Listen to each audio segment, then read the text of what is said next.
Hello and welcome to our webinar, Great KPIs in 7 Steps. It's great to have everyone on the call. I see we've got registrants spanning from Ecuador through Saudi Arabia and many other countries as well. So good morning or good afternoon, depending on where you are. I'm Bernie Smith. I'm going to briefly introduce myself in a moment. But before I do, what I'd like to do is to dive into the problem that we're going to be trying to solve in today's session. And the way I'm going to do this is using a photograph, a not particularly great photograph, but I think it illustrates the point quite nicely. This picture is one that I took when I was on holiday in the Canary Islands many years ago. And what we can see is a village street with a recently resurfaced road.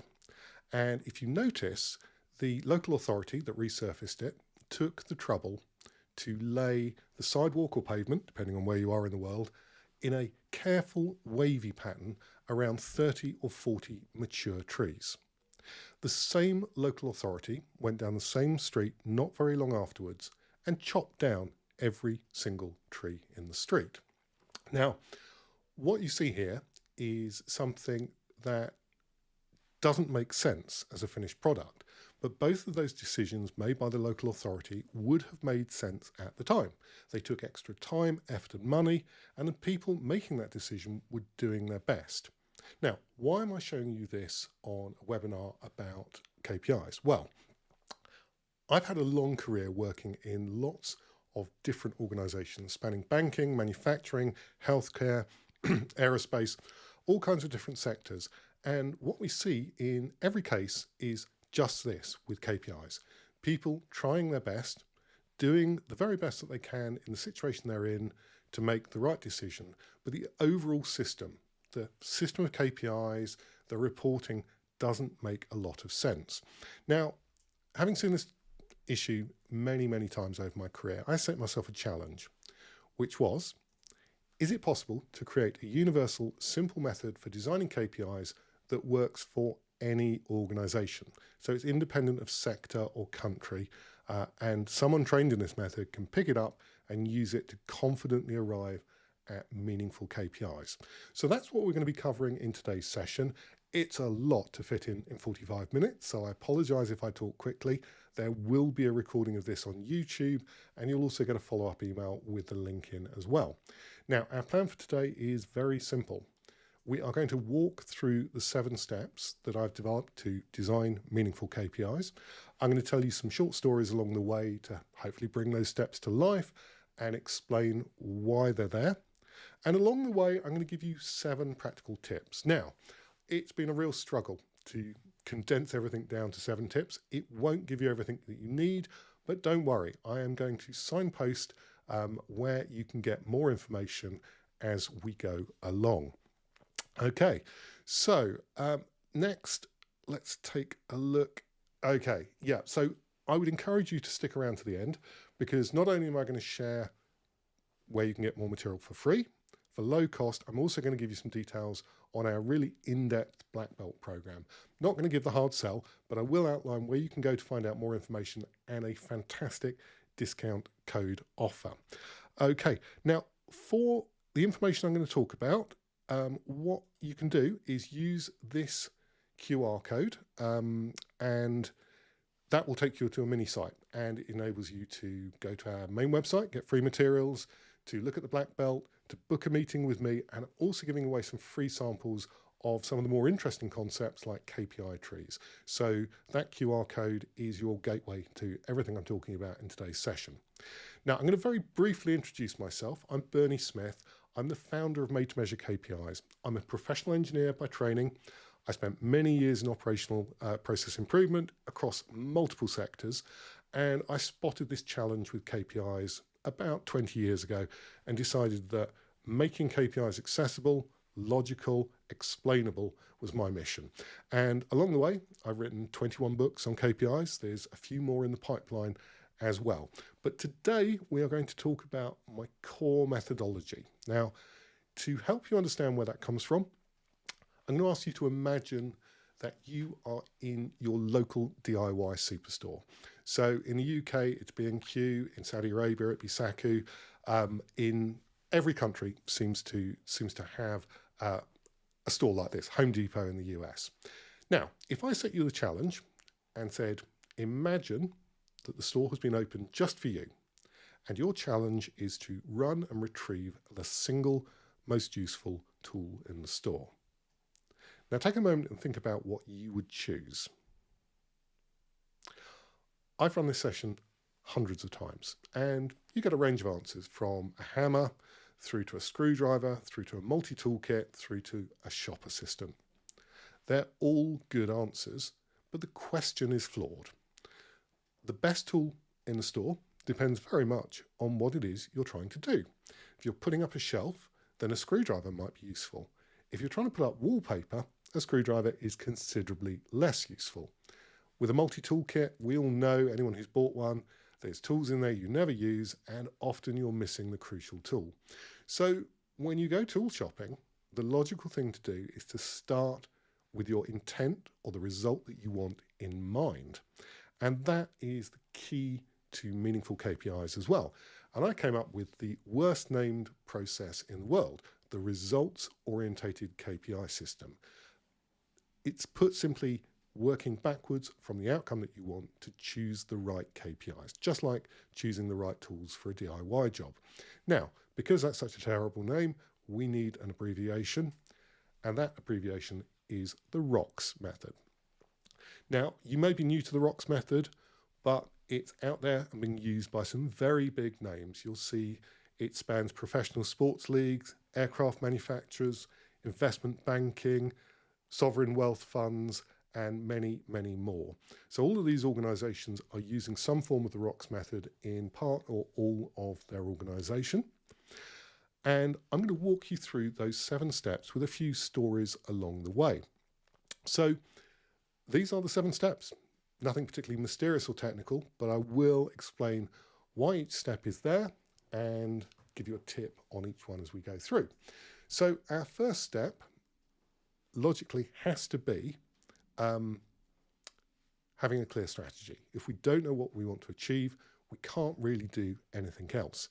Now, this is a step that people will often rush through or make mistakes on. And to use that old curse, be careful what you wish for, because you often don't get what you intended, even if you think you've worded it properly. Now, I share a story when I do this training about India in the 1800s. And legend has it that the governor of a major city decided that he wanted to reduce the number of venomous snakes, reduce the number of cobras in the wild. So he offered a reward, and he offered a reward for dead cobras.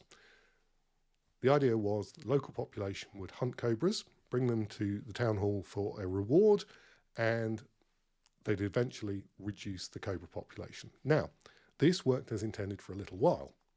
However, the local population became extremely good at hunting cobras, and the cobra population plunged.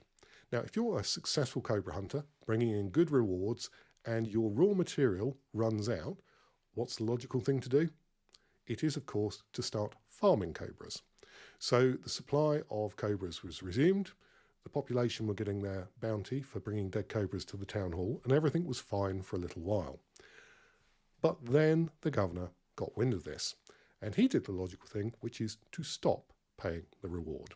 Whereupon the locals did the logical thing of releasing their now worthless stock into the wild.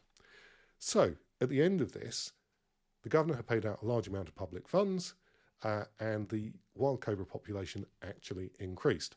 Now, this story may or may not be true, but it is directly equivalent to many of the problems that I've seen with my clients having with their strategic objectives, where a small deviation in the statement of strategy leads to a big change in outcomes.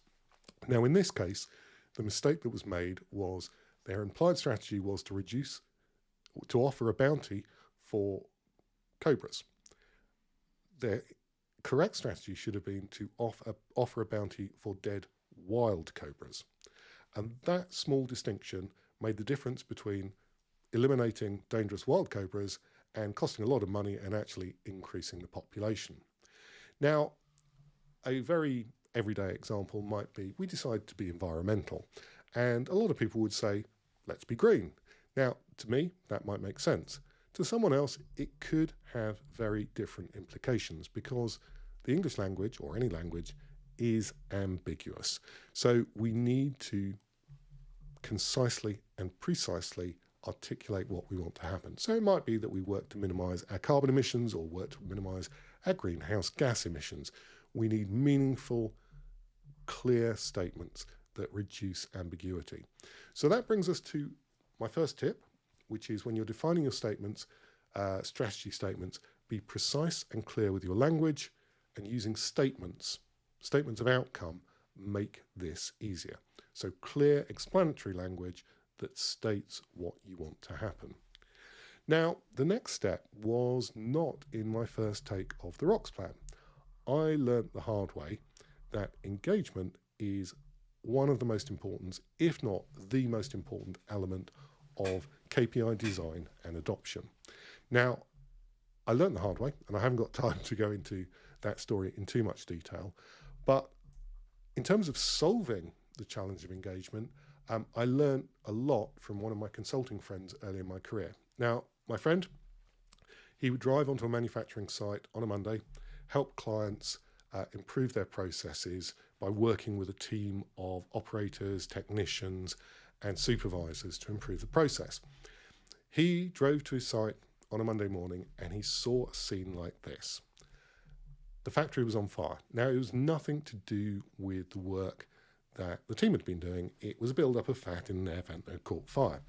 It had caused a lot of damage, and my friend got out of his car and he saw his team dressed in their white overalls for food manufacturing in one corner of the car park, which was the evacuation area. He walked towards them, and the supervisor walked towards him and said, it's a disaster. You can see we've lost half the factory. It's going to take us several weeks to get up and running. Lines 3, 4, and 5 are down. 7 and 8, we can get up and running, but they're not great. And his head was down, and his mood was low.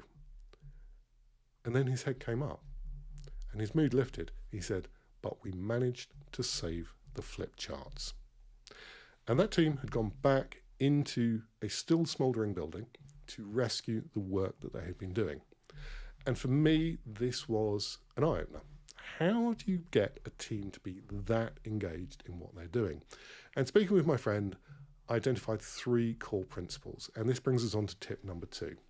Firstly, you must not leave people out. So you need to accurately and effectively identify all the people who need to be involved as early as possible. Then you need to get the right level of involvement. The chief executive may be deeply interested, but he or she may only have 5 minutes for a quick update, whereas people closely involved in the data collection or running of the process may want real deep dive involvement. And you need to assess that level of involvement and get it right. And then finally, I've already given this one away, engage the team as early as possible. The later you leave it, the more you get folded arms, angry people finding reasons why it won't work, why they've been shunned, and why they should have been included earlier. So the thread that runs throughout the whole of this approach, and in fact all of the work that I do, is it has to be owned within the business. So don't get consultants to do it for you, get them to help you. And you need to identify key stakeholders and get them properly involved as early as possible. Now, this would be stage 1 or step 1 if we didn't have to know what we were doing to find the right people to involve. So it's right up there, and that's why it's the very next step after designing our strategy. So far we've talked about strategy, what we want to happen, and we've talked about engagement. And I've just given you 3 basic tips there and emphasized just how important it is to have people engaged as early as possible. Now we get on to the bit where we actually talk about KPIs. Now, this is actually split into 2 parts. Now, why is that? Well, the reason is there are 2 types of people in the world. There are the dreamers, and these are often senior people, and they're often people who don't have to produce the actual business intelligence management information themselves, or have had no involvement. And often they love to have lots of KPIs because it gives them great visibility, a feeling of control. Now, the other type of person you have is what I call the pragmatists. And these are people who often know how difficult and complicated it is to produce metrics. If you try and select KPIs with both types of people in the room in a single step, you're very likely to have high levels of conflict. I'm being polite here. You're going to have a fight. So what we do is we actually split this process into 2 steps. We have a step for the dreamers, and we call that long listing. And that's where we create lots and lots of KPIs, excuse me, lots and lots of KPIs, which we could measure, but we're not going to measure anything like all of them. In fact, we may only measure 5 or 10% of them. Then we have shortlisting, which is where the pragmatists have their day, and we'll come on to that in a moment. So how do we come up with the long list? Well, I'm going to use an example I've used hundreds of times before, but I think it quite nicely explains the approach. We all can relate to the strategic objective, personal strategic objective of being healthy. So what I'm going to show you is something called a KPI tree, which I created in 2012 based on Kaplan and Norton's strategy mapping. But this is designed in a way to support KPI design for real life, huge organizations. And a KPI tree works like this. At the top, we have the outcome that we're looking for. Now, being healthy is definitely important. I don't think anyone would argue with that, but it is not directly measurable. It's got lots of elements to it. So what we need to do is we need to break down that into constituent parts. So outcomes that are going to drive towards being healthy. Now, being healthy involves exercise, it involves getting enough sleep, it involves relaxing, and of course, it involves eating well. Now, again, eating well is not a statement that anyone's going to argue with, but it's also something you can't measure directly. So again, we need to break it down, and we could break it down into getting the right balance of fat, carbohydrates, and protein, getting enough minerals and vitamins, and of course, as someone who likes burgers and doesn't do enough exercise, managing calorie intake. So one of the elements of eating well is managing calorie intake, and eating well is one of the elements of being healthy. Now, finally, we get to something we can measure directly. So we can measure calories consumed. We can count calories. We can weigh our food, we can read the packet and see how much energy is in there, and so on. Now, is calories consumed the only measure of being healthy? Absolutely not. So what we need to do is we need to scale. And here you can see a simple tree built on these principles, including some of the things I've already mentioned. So we're getting the right amount of quality sleep, being in a relaxed state on a regular basis, minimizing unhealthy habits, so smoking, drinking, perhaps caffeine, eating well, being aerobically fit, and managing or losing weight. Now, this isn't definitive. We could also have strength in there as well as physical fitness, and there may be other elements as well. And I'm not going to talk through the whole tree, but you can easily download this for free from the Made to Measure KPIs website. So that QR code will point you in the right direction for the website, and you'll find it there for free for your use. But what I will point out is these things are connected. And for example, I like to drink beer. Now, beer might be good for my relaxation. It's not great for my quality of sleep. It's not great for energy intake, the famous beer belly. And it's not great for managing unhealthy habits like consuming alcohol. So what we do when we have this kind of outcome or result that is important, but it's negative, we show it with a red link. Now, there's a couple of important points here. What we're doing with our KPI tree is showing the relationship between outcomes. And that's really important for real world organizations because things are linked. We all know that if you push your customer service agents to handle calls more quickly, you may see a reduction in call handling quality, in customer satisfaction, and in first touch resolution, for example. So there are complex relationships in businesses, and the KPI tree enables us to show those relationships, show how they interact, and start to think about some of the balancing act that happens when we start to set targets later on. Now, KPI trees are a learned skill. Honestly, the best way to learn it is hands-on. being coached to do it, which is one of the things we do in the KPI Black Belt. However, I give away a lot of free material on the website. There's a very in-depth guide as well, and if you type in KPI trees, it's normally #1 on Google, so you can make a start yourself. The tip for this step is break down your high-level strategic outcomes into measurable results, and do that using a KPI tree. And you will find a simple finance and also manufacturing KPI tree sample at kpi.contact. That's that little website which the QR code will take you to. They're free, you can download them straight away. Excuse me. So at this point, the pragmatists are starting to panic. The practical people, often the management information team, are looking a little bit unhappy, a little bit queasy, because it's not uncommon to come up with 600, 700 or 800 KPIs in the long list stage. Now, that may sound like waste, but it does two things. It enables the group to build a consensus about how things work and what outcomes we're looking for, and that is incredibly valuable for building group agreement and group alignment.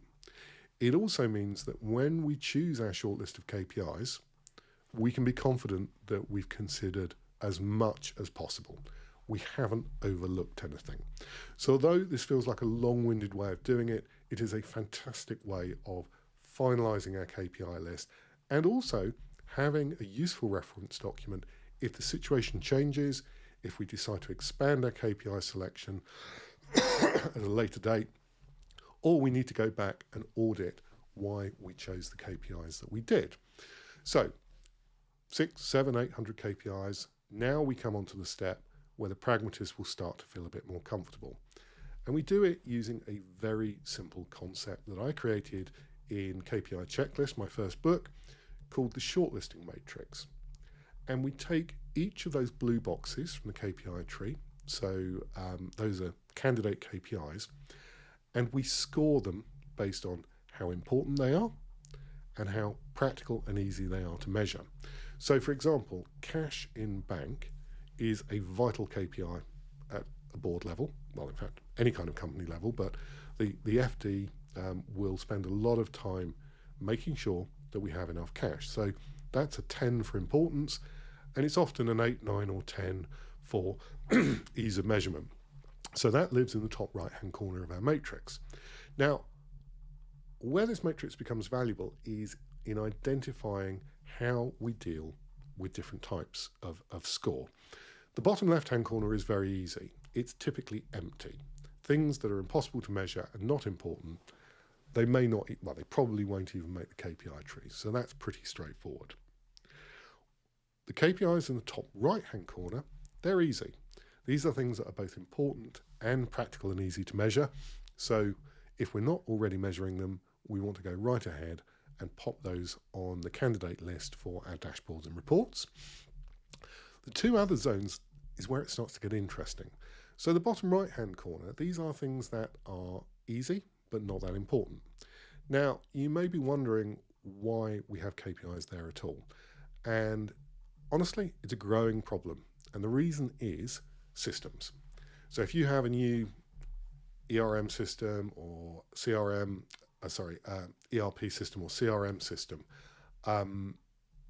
you will find that there are pre-built reports that the vendors can often switch on at no effort or cost to themselves that will swamp you with data and with information. And the human brain is not designed to cope with vast amounts of numerical data. So anything that's in the bottom right hand corner, we need to seriously think about scratching.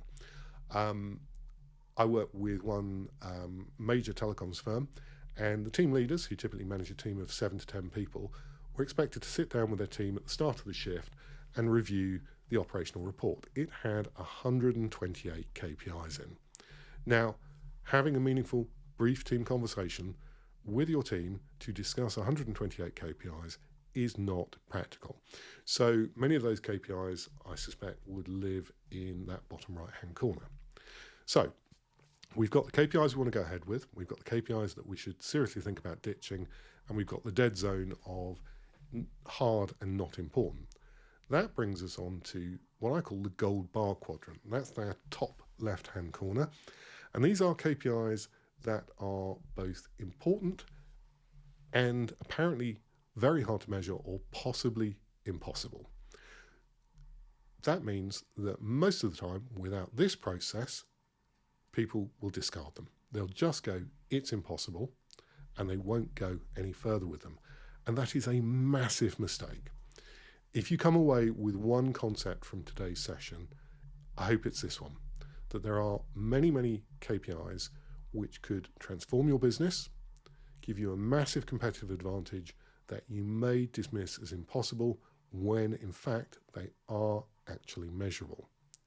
Now let me give you an example. I work with a pension provider.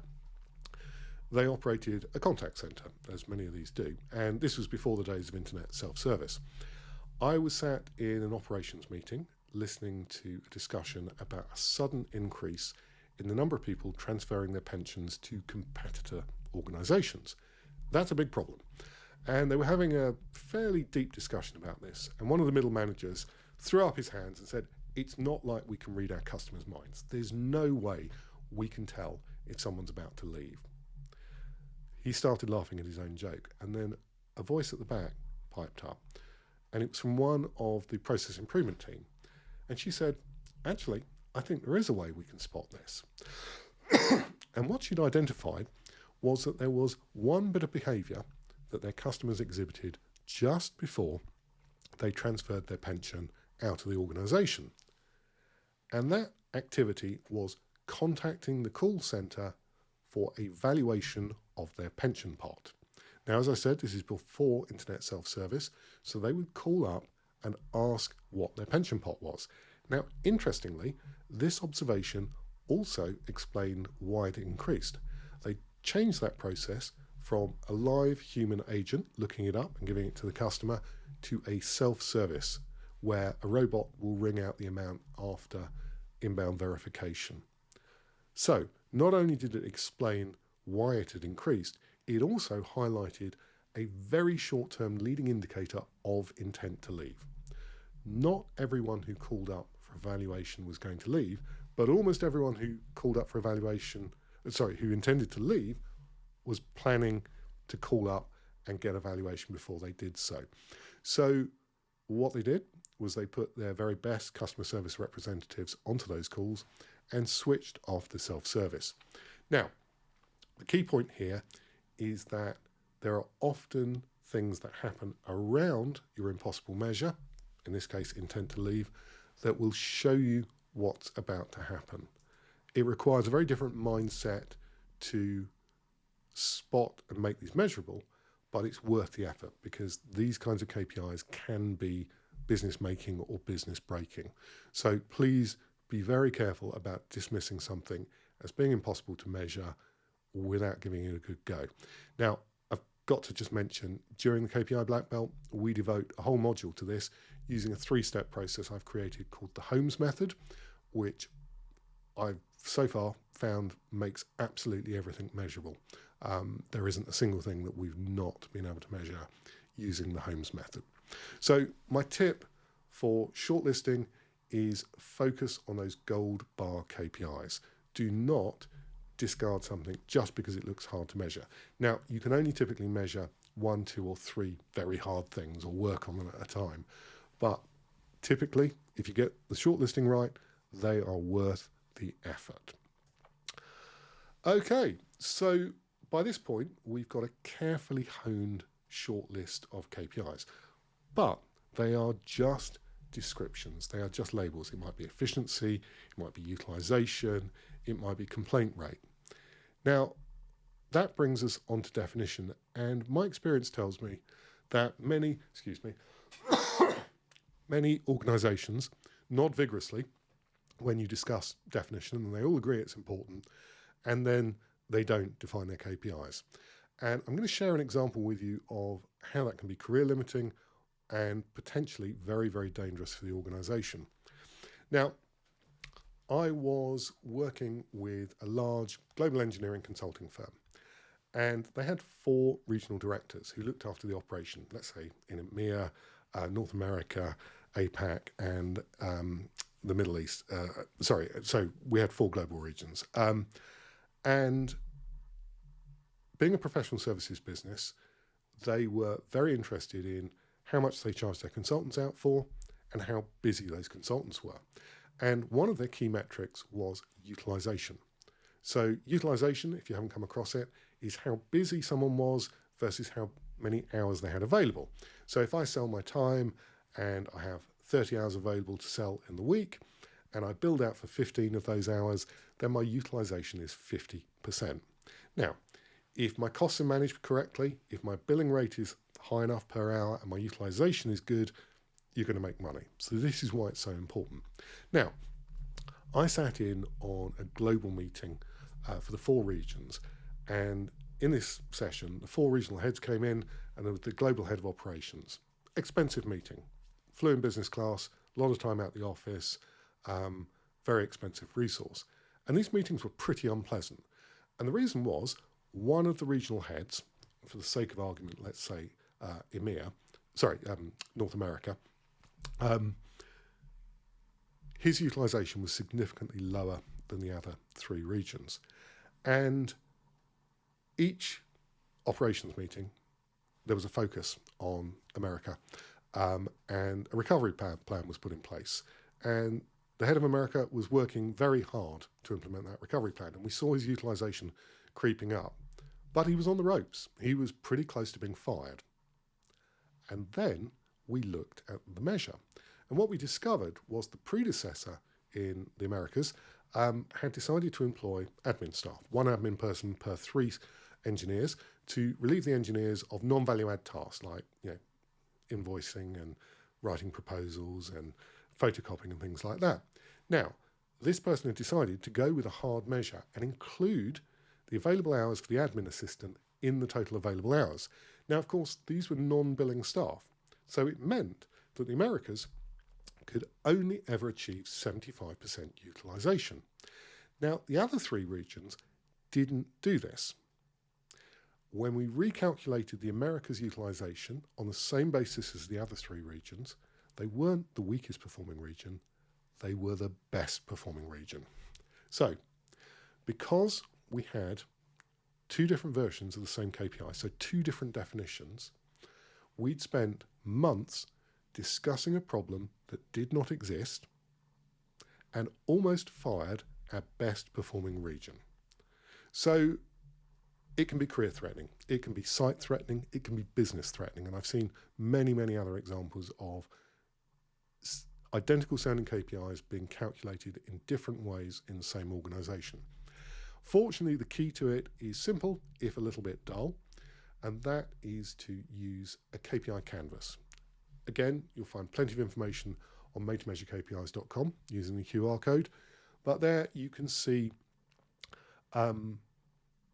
we've got some basic questions that we need to answer about the KPI. Now, I won't go through this in detail, but we start with a unique name. We talk about precisely where the data comes from, because there's often many ways of getting the same answer in an organization. We have the definition, which is important, but also crucially, we record what is included and excluded from the KPI. And that, from my experience, is the most common source of variance between KPI implementation in different parts of business. So really important. Then we talk about problems and errors. All KPIs come with baggage, with issues. We document them.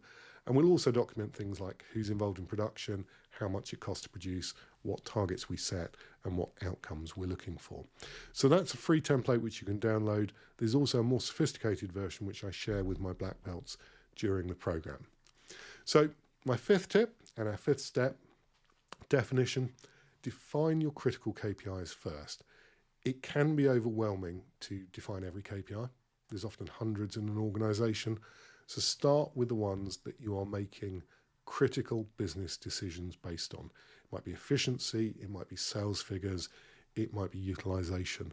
So go through and assess the risk in your more commonly used KPIs, start with those, and then manage your KPIs like you would manage your balance sheet. You need to stay on top of them and be confident that you are measuring things in a consistent, repeatable and comparable way. Now, this session is a little bit unusual because I'm actually going to cover all 7 steps. I'll normally stop at this point, but I just want to give you a flavour of steps 6 and 7. Now, step 6 is called prototyping, and this is about designing dashboards and reports that are quick, simple and easy to understand properly and support good decision making. Now, the reason it's called prototyping is I learnt the hard way that you don't go into production with a dashboard you haven't tested. Doing so creates an awful lot of rework. People saying, we want this, changing their mind, and perhaps tying your BI team up for weeks, if not months, rebuilding a Power BI, Click or Tableau dashboard. So we have a detailed methodology about the steps that you go through to prototype, test and implement your KPI dashboards. There's a lot to it. And interestingly, there's a lot of cognitive theory behind it. There are rules and principles that we can use to help people understand it, but also to break their comprehension. So I have just picked one slide here, maybe to provoke a little bit of thought on this topic. It is a big topic, and I run entire programs just on visual design. But let me share this with you. If you go back to the early 1900s and you bought a Model T Ford and you looked at the pedals on the floor of that vehicle, you would find the left pedal is the clutch, the central pedal is the reverse, and the right pedal is the brake. Now, if a few short years earlier, you were in a Wilson Pilcher, a 1904 Wilson Pilcher, you would find that the central pedal is the accelerator, but you accelerate by lifting it rather than pushing it. If you then got in a 1918 Stutz Bearcat, you would find the left pedal is a brake, the central pedal is a push throttle, and the right pedal is a clutch. Now, I can't even imagine having to rewire my brain to drive these 3 vehicles in quick succession. But my challenge to you is look at the management reports that you see every day in your organisation and ask yourself the question, do we move things?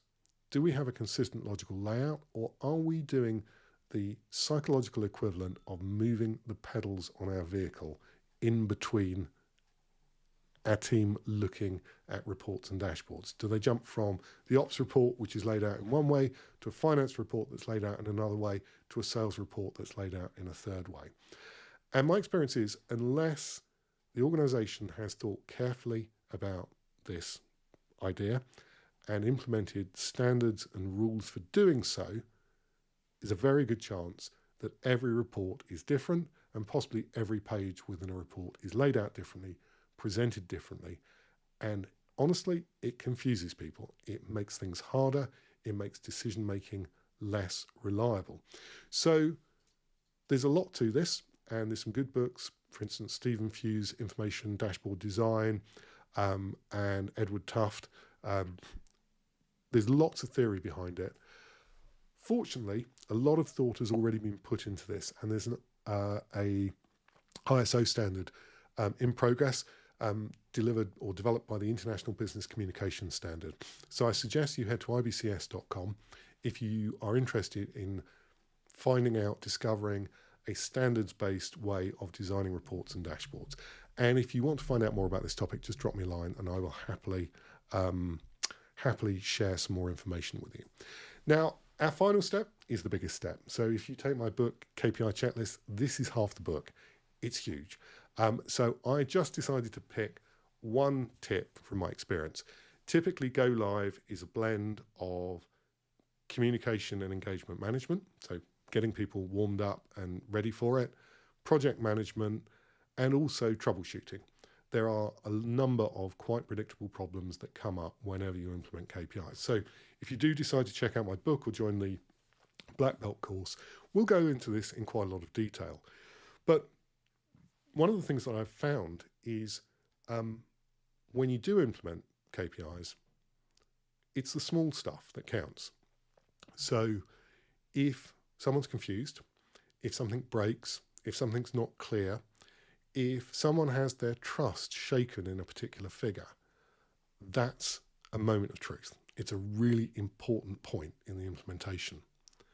And it's really important to be available, to be present, and to be open, and to fix or address those issues as fast as possible and as politely and friendly as possible. Friendly? I'm not sure that's a word.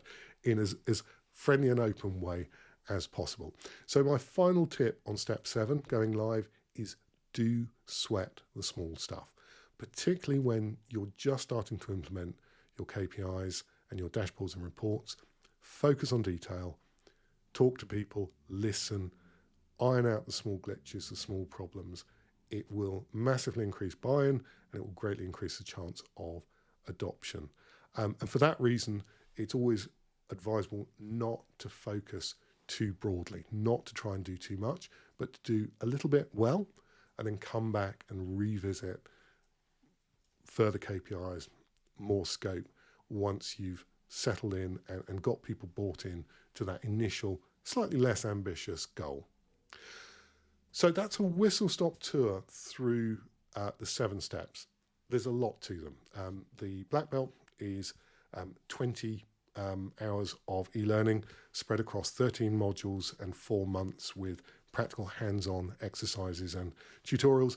And we deep dive into every element of what you've seen, and also things like target and incentive design and index design and all sorts of other interesting topics. But coming back to our opening question, is it possible to create a universal simple method for designing KPIs that works for any organisation?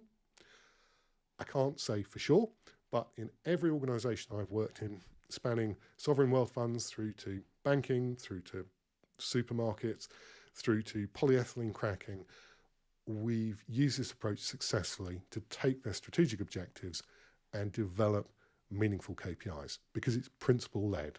It's based on what we want to happen. So it's flexible and it works in any situation where you can define what you want. Now, I'm going to give you 3 options here to take this a bit further. Hopefully you found it really interesting and would like to find out a bit more. There's a free option. So if you head to kpi.contact, which is where that QR code will take you, you'll find links to Made to Measure KPIs. That's the 3rd link down. You'll find details of the Black Belt program at the top, and I'll give you a code for that in a moment. You can book a half-hour free, no pressure call with me if you want to have a chat about things. That's the 2nd button down there. You can find my books, and also at the bottom you'll see 2 free KPI trees that you can just download directly and use to help you understand the approach. And of course you can follow me on LinkedIn if you don't already do so using that little button at the top, or send me an email. Now, if you're feeling a little bit more extravagant, KPI Checklist is the first port of call. It's available on Amazon, Apple, you can get it on Audible, you can get it on Kindle, paperback and hardback, and so on. And for not very much money, that will take you through the 7 steps of the method in a bit more detail. It's a 3.5 hour read, so the audiobook's about 3.5 hours long, and it will take similar to read through the book. Now, if you say are a BI consultant who really wants to be able to use this stuff with their clients, you want to get mastery of it, or perhaps you've got an internal KPI team that is challenged with implementing KPIs, then the KPI Black Belt is the way to go. It's a hybrid course, so it's e-learning mixed with practical assignments, mixed with live tutorials. It's the thing I get up in the morning looking forward to doing. So every 6 months I run a new cohort, so strictly limited places, and you get a nice trophy at the end of it. And this code is valid until midnight tonight. So use that. If you don't feel able to move right now, book a meeting with me and that will lock the code in. You will be able to use that right up until the last space goes. It is selling out quickly, so I would suggest you get in there quickly. But there we go. The 7 steps of creating meaningful KPIs, 3 options for finding out more. As I said before, head to kpi.contact. That is your gateway to all of the material I've talked about today. It's a lot in 45 minutes. If you stuck around to the end, thank you very much. I appreciate that. If you've got any questions, just ping me. I love talking to people. So thanks everyone and have a great day.